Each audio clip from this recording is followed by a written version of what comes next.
Hi குட்டீஸ், welcome to Kavya's Dale. ஒரு அலுவலகத்தில் பணியாற்றும் மேலதிகாரி எப்பொழுதும் சக ஊழியர்களை திட்டிக் கொண்டே இருப்பார்.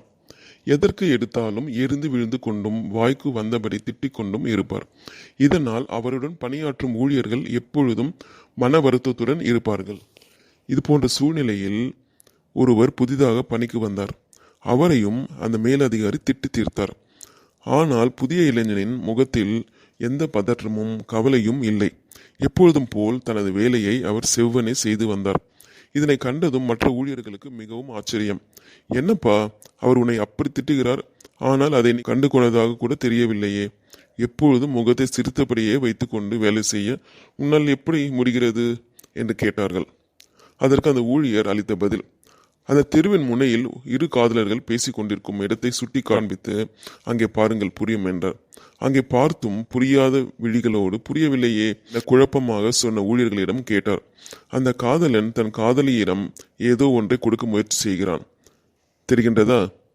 ஏதோ பரிசு பொருள் போல் தெரிகிறது. ஏதோ கோபம் காரணமாக காதலன் எவ்வளவு தான் கொடுக்க முயற்சி செய்தாலும் காதலி அந்த பரிசு பொருளை பெற்றுக்கொள்ளவே இல்லை. புதிய இளைஞன் சொன்னான், அந்த பெண் அந்த பரிசை வாங்காதவரை அந்த பரிசு பொருள் யாருக்கு சொந்தம்?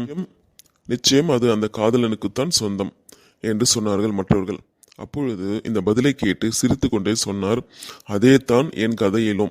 மேலதிகாரி தனது மூர்க்கத்தனத்தையும் கோபத்தையும் என்னிடம் தருவதற்கு எவ்வளவு தான் முயற்சி செய்தாலும் நான் அதை வாங்கிக் கொள்ளவே இல்லை. அதனால்தான் நான் அந்த கோப வார்த்தைகளால் கவலையுறவில்லை. அவர் என்னிடம் தந்த கோபத்தை நான் வாங்கவே இல்லை என்றார். இதை கேட்ட மற்ற ஊழியர்கள் திகைத்து நின்றனர். எந்த பிரச்சனையும் அதன் மீது நாம் காட்டும் ஆர்வத்தை பொறுத்தே அமையும். எதையும் நாம ஏற்றுக்கொள்ளாமல் நம்மிடம் வந்து சேராது. அது திட்டாக இருந்தாலும் சரி, பிரச்சனையாக இருந்தாலும் சரி. ஓகே குட்டீஸ், இந்த கதை பிடிச்சிருந்தா லைக் பண்ணுங்க, ஷேர் பண்ணுங்க, சப்ஸ்கிரைப் பண்ணுங்க.